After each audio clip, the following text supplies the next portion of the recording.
A steep road to becoming an artist must be taken by every trainee who wants to be successful. But what the trainees at Open World Entertainment experienced was nothing less of a nightmare and had the potential to destroy not only careers, but lives.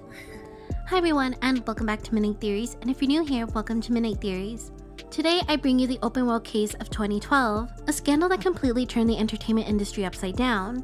If this story sounds at all familiar to you, you may have first heard it on Chaennie Lisoo's channel as a part of their The Worst Entertainment Company series. But in this video, I want to expose the grimy, diabolical, and sinister accounts exposed by ex-employees and trainees of Open World Entertainment and timeline the events. Open World Entertainment was founded in 2000 by Chaennie Lisoo. He was described by those in the industry as having a strong personality and had excellent connections. He established a firm position in the market by achieving extraordinary results in the overseas entertainment industries such as in China and Japan. He was also a senior advisor to the Young Producers Association, an organization made up of 40 small and medium-sized agencies that acknowledge and represented content for the entertainment and cultural industries, protecting the rights and interests of their music producers and maximizing their profits. Artists such as Brown Eyed Girls, After School, and Kara were all under the association. The agency was home to artists such as boy groups The Boss and X5, who debuted in 2010 and 2011 respectively, and also had big names such as singer and actress Chaennie Lisoo and Shinhwa's Junjin.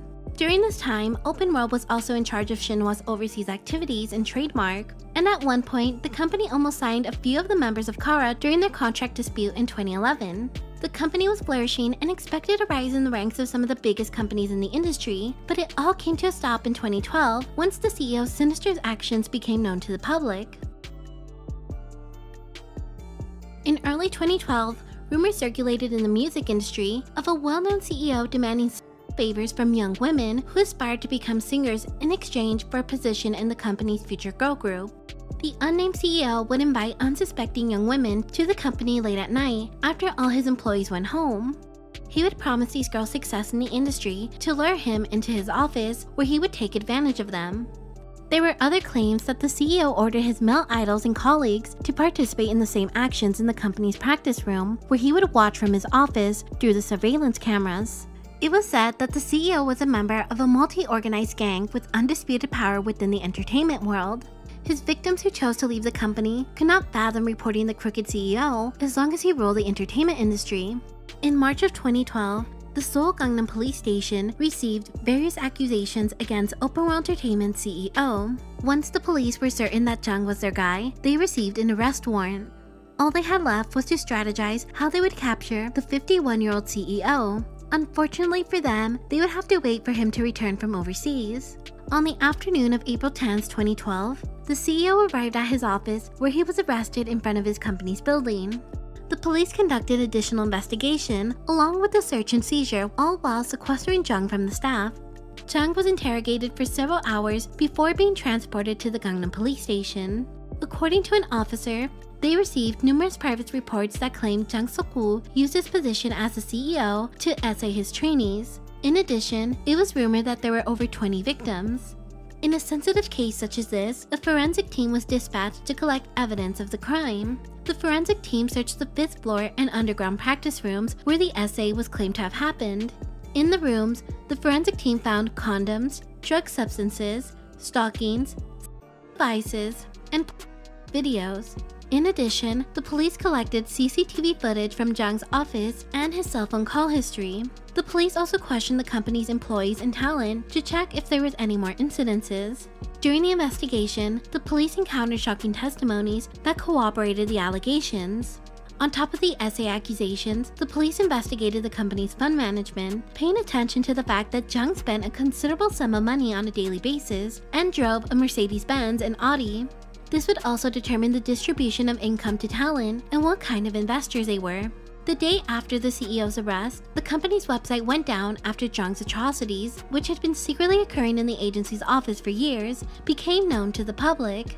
The CEO's arrest affected the entire company. For example, The Boss suffered a significant blow. The boy group, who had previously released teasers for their upcoming first full-length album Shadow, were forced to halt activities until further notice. They also issued an apology on their Japanese website, run by their second agency, Sony Music Japan, regarding the CEO's arrest. Their label mates X5 also suffered the same fate, as they had to suspend their activities and performances. In light of the situation, the company stopped uploading new videos to their channel, focusing on the current state of the company. When delivering the news of the allegations and arrest of the Open World CEO, many news articles used the name of the artist under the agency. Actress Chaennie Lisoo posted on Twitter, "Can journalists write their article titles truthfully without throwing in names just to attract more curious readers? My family's worried about me. I don't want to be involved in something like this." As news of the CEO's arrest continued to blow up, Jung and the company were both on the top searches on Naver, followed by the downfall of the company's website. As if adding insult to injury, on April 11th, Open World Entertainment released a legal response regarding the CEO's arrest. Open World Entertainment apologized publicly for disappointing the public, but was noticeably silent regarding the abuse suffered by the victims. In response, the Gangnam Police Station released a statement announcing Jung, who initially denied all allegations against him, had admitted to a fraction of the allegations, though exactly which charges he admitted to was unspecified. 3 days later, another statement by the Gangnam Police was released, confirming the worst. Since the end of 2010, the CEO harassed 6 trainees over 10 times. 2 of them were minors. They also revealed that Jung could be facing several charges of gang, as it was indeed confirmed that he ordered his male idols to participate in the abuse. There was also a suspicion of another unidentified party, which was a male singer in his 30s. The police launched additional investigation into the case and discussed the charges to be made against the male idol group members. By April 18th, 2 unnamed male idols from Open World were arrested on suspicion of the involvement in the SA. The police also issued an arrest warrant for the male singer in his 30s who was reported to have willingly taken part in the SA. His name, along with the names of the arrested idols, had yet to be released. However, police did confirm that the idols in question were not members of the male group, The Boss. The public was infuriated by the news and demanded to know who were the unnamed singers involved in the case. Netizens immediately pointed their fingers to the members of the boy group X5, as their label mates The Boss was cleared. As for the 30-year-old singer, the only male singer in his 30s under the company was Shinhwa's Junjin, who was 32 years old at the time and in the military. He was also immediately cleared once police narrowed down that the 30-year-old singer was not signed with Open World Entertainment but had connections to the agency. Shinhwa fans were upset that Junjin and Shinhwa's reputations were being tarnished by the scandal, and rightfully so. While the police continued their investigation, the media eagerly pounced on the story and did their own investigative work. On April 24th, a retired Open World employee, referred to as Employee A in this article, did an exclusive interview with Sports Seoul. Employee A revealed various criminal activities surrounding Jung and detailed the methods he used, the number of people involved, and the locations. Most of the employees were unaware of Jung's crime. Trainees don't often come to the office. There are many cases where they are not even aware of the trainee's existence. CEO Chung always calls the trainees directly. When the staff was there, they didn't bring them. Singers and managers are the last to stay at the company and also leave work between 10 and 11 p.m. I found out when one of the trainees I met by chance suddenly quit the company and found out about her circumstances. As soon as the managers take all the singers to the dormitory, Chung calls them. He asked the male group members to be brought back to the company, and it is said that they went to the basement practice room and Jung ordered them to essay the trainees. The CCTV installed in the basement practice room was connected so that it could be seen from the respective room on the 5th floor. Not only that, I know that he added the function to his smartphone so he could watch it anytime, anywhere. Everything from the 1st to 4th floor, including the basement practice room, could be monitored with CCTV. The main stage was the basement and the 5th floor representative rooms, excluding the staff offices. The elevator is connected to the 4th floor, but the 5th floor is a converted roof, so you have to go up the stairs. When you enter the entrance, a long red carpet stretches down to the road, leading to the CEO's office. The door to the CEO's room is locked, so that no one can enter. Only female secretaries and very few executives were allowed in. Trees were planted around the outside of the CEO's office to make it a simple garden. When you go inside, a long passage begins, and the first thing you see is the CEO's desk, and there is one closed room with shower facilities. In front of the room, there was a doghouse made of iron cages, and he had 3 long-haired chihuahuas. I don't know the time, but it seemed to have played a role in preventing the internal sound from leaking out and as an alarm for outsiders. I didn't know at the time, but what appeared to be drugs were found several times in the office. It is understood that the victims were tricked by using carbonated drinks or alcohol. Then, there is a high possibility that he continued to coerce them with threats or debut as bait with the files recorded on CCTV. I've also heard that the quantity is huge. I usually buy adult products from Japan, and some of them were given to group members, dolls, whips, mail, etc. Among them, one also inherited the one that Jung had used.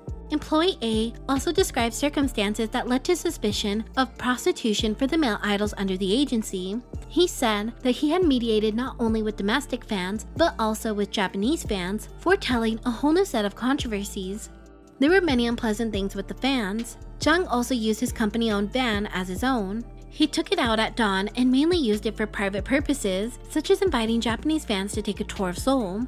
CEO Jung called them acquaintances and made the members of the group join. It was often Japanese fans, and it happened once or twice a week. In some cases, the members moved to Japan, and in other cases, Japanese women came to Korea to meet them.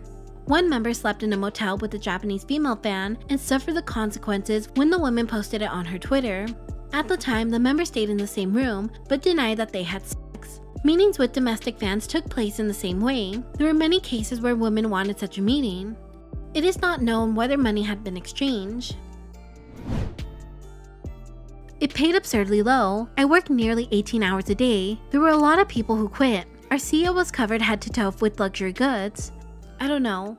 I just want to leave the entertainment industry. On April 23, 2012, NBC's Good Day Entertainment Plus interviewed an anonymous ex-girl group trainee that said she was one of the many victims of the SA at Open World Entertainment. She said, "At the audition, the CEO told me to do a seductive dance for him. I thought he wanted to see what kind of talent I had, but it was really weird. We were in a closed room and all. When I was done dancing, he asked me to sit on his lap and asked me to express what I was feeling at the moment." The interviewee also spoke about a time when she was called in for a questionable practicing session at night. It was around 9 p.m. when the CEO called me in. All the lights were off in his office except for the CEO's room. I went in there and saw him and another guy who claimed to be a really famous agent. He asked me to take off my clothes. When I refused, he said, "Many girls have given themselves up to me. You're wasting your chance." He then called another agency where my friend was being trained. He continued. He said, "This girl has no talent." Unable to bear the insult, the girl walked out of the room in tears. However, the nightmare was not yet over. She said, "I got out of the room and was waiting for the elevator. Then, the CEO came up to me and started touching me and groping my butt. He said spitefully, 'You think you can become a singer with this kind of attitude?' After the bad incident, she decided to give up her dream of pursuing a singing career because as far as she knew, the CEO called all the other agencies he knew and said that she had no talent." The first hearing for Jung's SA case was held on November 13, 2012. On this day, Jung's lawyer stated, "The defendant acknowledges and admits all his charges against him. However, the defendant worked hard for the spread of Hallyu and is a true businessman in the nation's entertainment industry." As the trial progressed, Jung showed no sign for remorse for his wrongdoings and attempted to reduce/exempt the punishment. Earlier in July, Jung submitted an appeal for leniency through his legal team. The lawyer emphasized that the blame society had placed on Jung was harsher than the punishment, and the defendant is reflecting upon his actions. They also stated that, even before the trial, Mr. Jung had received much criticism from the society. As the case continued, the CEO of Open World Entertainment, Chung Sok-woo, sparked even more controversy when the judge found out that Jung had made several threatening calls to the victims. Upon discovering his actions, Jung was warned by the judge on the latest court date to suspend making threatening phone calls to the victims as it would affect the trial. As the trial progressed, the number of victims decreased. Unfortunately, Jung's side was able to make various people sign settlements and have them retract their statements. Initially, 6 women were known to have been victims of Jung, but some of them reached a settlement with the CEO. So the total number of victims in this case were reduced to 3. It was stated that over 10,000 was given to those who accepted the settlement money. Upon hearing this, the victims were questioned and given conflicting statements. The court said, although the accused have reached an agreement with some of the women, it cannot be denied that the accused had relations with minors, there is a stark difference in status between the victims, who are aspiring celebrities, and the defendant, who is a representative of an entertainment agency. We have to admit the possibility that the power that comes from the differences in status was used. In the end, Chung was shown no sympathy, and the court requested a heavier punishment. The prosecution, who faced Jung again in court, dismissed the appeal of the defendant, requesting a reduction in sentencing, and confirmed the original sentence of 6 years in prison, completing a 40-hour of a violence treatment program, and have his personal information be available to the public for 5 years. Although the CEO was sentenced for raping the female trainees, the accusations against the members of a certain group, who were initially charged with under the Special Act on the Punishment of Sexual Violence Crimes, was dropped. A representative from the prosecution office explained that the female trainees did not try to escape the situation, nor were they prevented from moving by force or threats. The case involving the CEO and male idols did not fall under rape. Instead, it would fall under the use of authority and power to enter into sexual relations.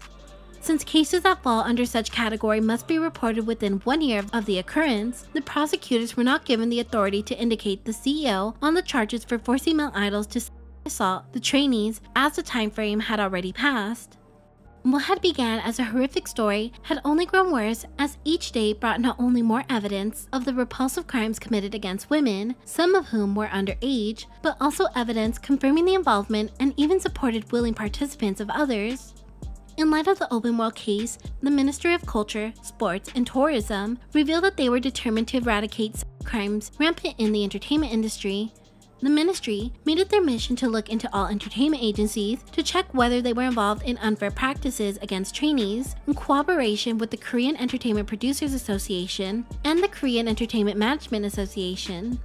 The two private organizations also formed a task force to cooperate with the government. The case opened the conversation about the exploitation of women and minors trying to pursue a career in the industry, but it's also important to acknowledge the men and those who do not identify with either gender, who also experience the same crimes. It's typically less talked about or not taken as seriously, and just because we don't see it or hear about it, it doesn't mean that it's not happening at an alarming degree. For example, this was not the first time someone in Open World expressed they experienced sexual harassment while their time in the company. As far back as 2010, Karam from The Boss confessed to T News, "When I was young, people confused me for a woman because of my feminine features. Even now, adult men approach me and try to touch me inappropriately. I hate it. If I were to go on SBS Strongheart, I would tell many stories." Following Jung's sentencing, Open World Entertainment terminated their contracts with all existing talent and renamed their company to June Media to repair the damage. After their long hiatus in Korea, the Ball signed a contract with Poom Entertainment. The 5-member group successfully made their first Korean concert appearance in 2 years. After the concert, the Boss held a surprise fan meeting with the Korean and Japanese fans. In 2015, the group left Poom Entertainment and joined Sing Entertainment, the original company they debuted under in 2006.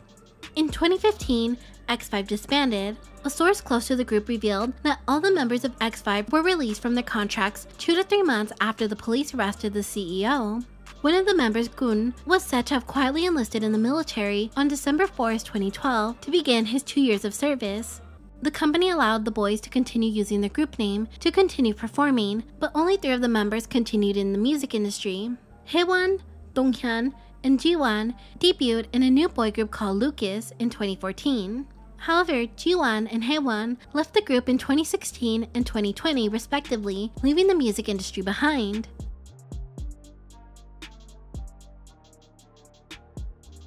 Now that there are millions of aspiring entertainers, it is estimated that there is no end to the exploitation in the entertainment industry.